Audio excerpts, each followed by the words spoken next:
anyway, the first 15 minutes or so was on strictly business. I am going to get another line of credit, whether I use it or not. I'm fine, but it's good to know it's there. After that, they always do that. They always give you something that you don't really want. They always twist your arm into it somehow. But go ahead. Yeah. After that, I said, all right, now I need to ask you a couple questions. And she said, shoot. And I asked her straight up, are you familiar with the new Treasury notes? And she just gave me this blank stare. And she goes, what is a Treasury note? And I said, well, it's, we're hearing rumors of a new currency. And she goes, hold it, stop right there. I know what you're talking about. I am familiar with this scenario, what she called it. I'm going to try to use her words as much as I can remember because they're important. She says, I'm familiar with the scenario you're talking about. And she goes, let me give you a little background before you ask any more questions. Back in 2009, late 2009, by the way, they started having little seminars, meetings on the... Who's they? The bank people? The bank. Okay. Yes, the bank people.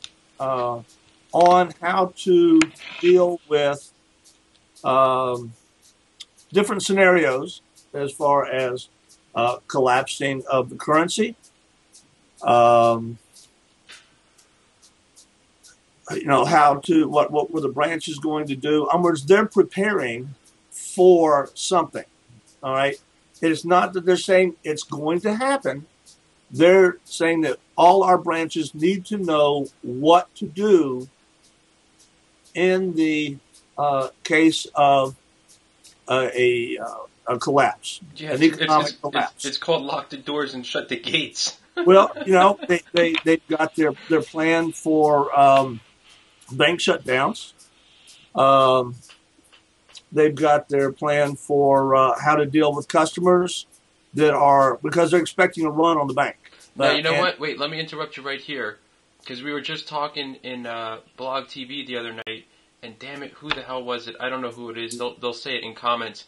But one of the guys was saying that he works he cleans, he's got like a cleanup business or something, and he cleans a bank, and he said that he knows for a fact that they were training people in the bank recently to deal with irate customers. So that totally coincides with what you just said. Yeah, well, yes. And listen, I'm preparing. Why wouldn't they? Right. And you got to realize that there is no bank that can stand a run. Just can't do it. Yeah. They're leveraged out too much.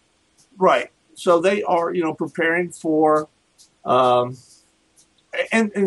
she kind of stops short. She says, look, we're not saying this is going to happen. What we're saying is, if it does, we are prepared. We have to have our people trained to know what to do.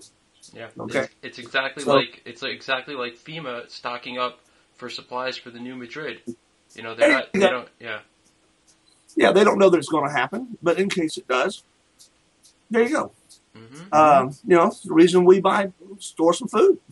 Sure. So anyway, what was funny was, she says, look, you're not the first person to ask, us this. And she's more and more people are coming in and saying, hey, are we going to collapse? And of course, their standard answer is no. But they're prepared for it if it does. Okay. I wanted to go ahead and get back to, because when I was asking her about the Treasury note, that kind of stumped her a little bit, because she goes, we don't know what the new currency is going to be called, if they even print a new currency. She goes, probably in her mind, and what they've been talking about in their seminars, meetings, is the dollar is just going to devalue. And when they close the bank, because what good does it do to print a new currency? She goes, that just, to her, doesn't make sense. She said that they'll probably have a bank shutdown, 3, 4, 5 days. That's up in the air. It could be 2 weeks. But she goes, they're planning on 3 or 4 days. And when they open up, that the government should say, hey, here's how much your dollar's worth now. And she goes, they don't really need to say it because the value of the dollar is posted pretty much every day. What it trades against with the yen, with the mark, German Deutschmark. We talked a little bit about, because I wanted to ask her about the Fed. Because this bank is very tied to the Fed. You got to realize this is a very big bank. Okay? It's a main national bank. It's not a local little. No, okay. It's not a local bank. Okay. They have gotten no memos about the Fed absolving. She goes, and that's something that we would know. If the Fed was going to absolve and go away, they would know that because they have drawing rights to the Fed. Right. Well, of course, the conspiracy answer to that is, well, the high up in the bank knows, and they're not telling anybody else. For whatever that's worth. And you know what? That may be absolutely true. But she had no clue. She had no clue. I have known this lady. My business is 10 years old. I've known her for like 13, 14. I knew her actually back when I was in corporate world. And she was simply a personal banker at that point. And she moved into the business end about the same time I started my business. So we kind of go far back. And I would like to think that she wouldn't hold back from me. I would like to think that she wouldn't. She brought in the branch manager. That's interesting. Yeah. I don't know him that well. I've said hi to him a couple times. I really don't know him. And she brought him in after you guys started discussing this, or did she bring him in when you were doing the business stuff?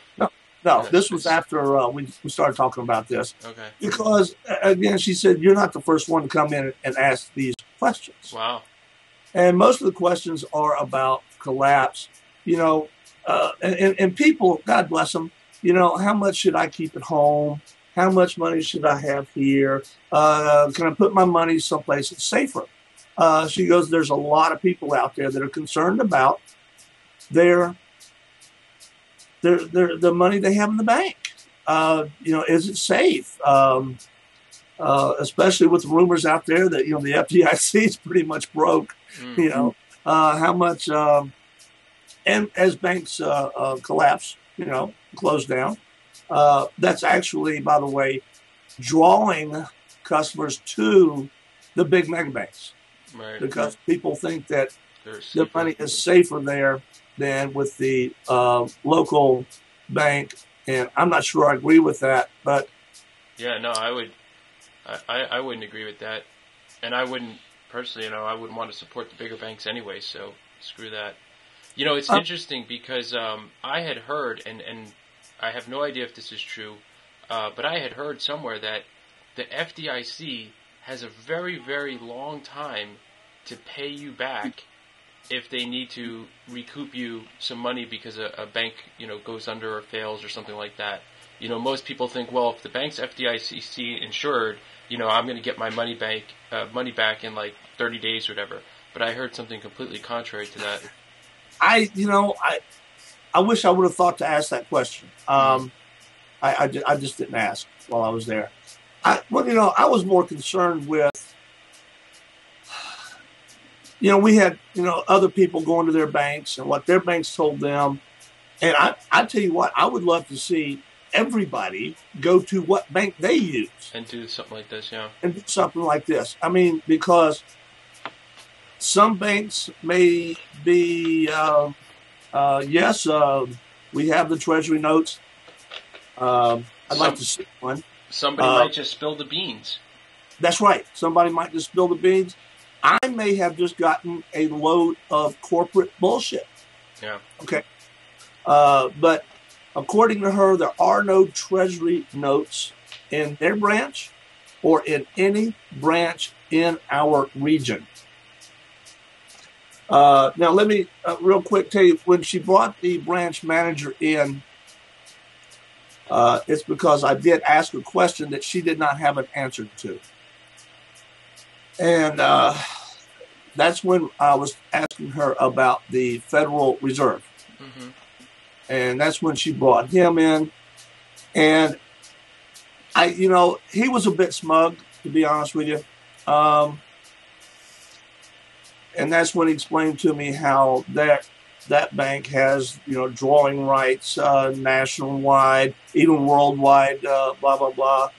And if the Fed was going to close down, is absolving, whatever, they will get the memo immediately from the top people in the corporation. Yeah, I would actually think that there would be legalities that somebody would have to be notified. And again, maybe the higher ups do know or, wouldn't say, but, I would think just on that premise alone, they would have to know. Now, there's something interesting in that he brought up himself, was that, and this is to collaborate something else we've heard, Fannie Mae and Freddie Mac are going away. You can't afford them anymore. Simply losing too much. And they're going to disperse those mortgages back to... Yeah, I don't know if you'd call them assets or liabilities at this point. Right. He brought that pretty much up on his own. I did not ask that. And they're going to be divvied up to different banks? Yes. Yeah. He didn't know if it was going to be back to the point of origin, because he said what the big mess is they were all bundled up and just sold. Some of them, he says, they don't even know where they came from. Yeah. And he goes, and that's the big mess they're in. But anyway, getting back to... By the way, did the bank manager stick around for like the whole rest of the conversation, or did he just pop in and pop out? Yeah. Yes, he did. He stayed. He didn't really say a lot afterwards. He was just there in case she didn't have any answers. And the reason she brought him in again was if she doesn't know the answer, it makes them look bad. Right. So that's when she has the branch manager come in and say, okay, he's asking questions I don't know the answers to. And if you don't know the answers, then we need to get back with this customer and satisfy his curiosities. And that was, I thought that was okay. That was cool. There wasn't a question that I asked that either one of them didn't have the answer to. I did ask about the bank shutdowns, and yep, they're already ready for that. I asked, pretty much the same questions that other people did. There's one thing I got into that they were kind of up in the air on. It's not really their thing, but I asked specifically if they were setting up machines to handle Iraqi dinars. Okay? Mm-hmm. No, absolutely not. They had no plans. As a matter of fact, they looked at me in just total, what are you talking about? And I explained to her that we had heard, as a matter of fact, while I was there, I got on her computer and sent her to the links of the phone conversations. Okay? So she could later on, maybe call me back. So she had never heard of those conference calls. All right, well, that's good. Now, the branch manager, he did speak up at this point because he is familiar with and aware that the dollar may not be the world's currency for oil anymore. Yeah, world reserve. And here's this is his understanding of what he sees. The problem is that when you make a nation's currency a world currency, then every other nation has to buy that currency before they can buy oil. And he talked about the Bank of International Settlements. And I think that from the way he described it to me, I'm going to look this up myself because there were some things he talked about that I couldn't understand. But the Bank of International Settlements is going to issue what he called a neutral monetary system for those top level oil tradings, international tradings, and then each country would, of course, just have their own currency. So no country has well, for instance, we talked about if the dinar became the international currency, well, Iraq would become rich overnight. Right. Okay. So that would happen with any country. All right. Okay, now y'all have to use ours. Well, that country's going to become rich. I mean, and that's what they're trying to get away from. He says it's going to be a neutral. I mentioned the SDR. Well, yes, it'll be something like that. He goes, I don't know if it's going to be the SDR, but he said it will be something like that, where that bank that issues these credits for you to buy oil from, it puts everybody on a level playing field. We heard part of that was what they were trying to do in those conversations. And I understand that. The way he explained it to me, I understand that. And did he imply that would basically be some sort of tangible currency that an everyday person could actually go buy? No. That is not, no. Okay, like the euro is going to stay with the euro. We're staying with the dollar.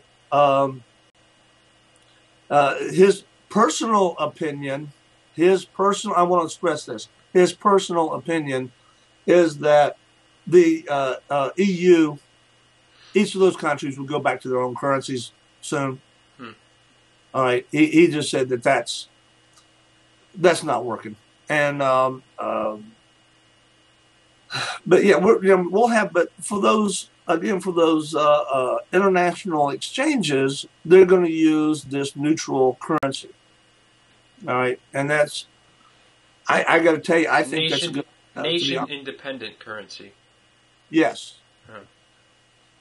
I'll call it the SDR if you want me to, but he kind of just went his head like this a little bit and said, well, kind of like that. But again, he mentioned the Bank of International Settlements a couple of times. And again, that's something I got to look up. I don't want to get too far out of my reach here.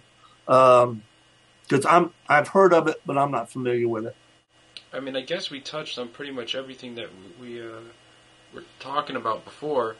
He didn't specifically give any insight into the dinar itself. I was just wondering on that. In other words, like he thinks it's going to get revalued soon or anything like that. He was a little dumbfounded when I said the Iraqi dinar. I mean, no, that's not on his radar scope. Yeah, it wasn't even on his radar. Okay. Yeah, I mean, I think that's pretty good. I guess we can leave it there for the old YouTube. Right. And exactly. And I'm hoping, I would love to see 100 video responses to this where they go to their bank, because I want to hear, did I just hear a bunch of corporate bullshit? And other people are going to hear the truth, because once I hear the truth from other people, I'll take that to my bank. Yeah, I mean, I definitely think that's the way to do it. If you get even a handful of people, it would be interesting to see if their banks regurgitate the exact same stuff. Or, right. Right. And ask. Are y'all preparing for a collapse? Are y'all prepared for it? Because I got to tell you, if they're not prepared for it, I don't know if I'd want to bank there. Yeah, that's a good point. So, it was comforting to me that at least they brought up that they've been having these seminars since 2009. Um, about every 3 or 4 months, they'll have a little get together with new employees and everything on what they're doing. Um, so I thought that was, at least pretty. Yeah, I don't know if their preparing is actually going to help you save your money, though. Even if there is a collapse and they're ready for it, that doesn't really mean too much. Bodes well for the consumer or the banker. No, and that's true. But I You hear know, you. but anyway, I'm at least glad they have a plan. Yeah. All right. Cool. All right. Thanks, JM. Okay, buddy. Appreciate the time. Yes, sir.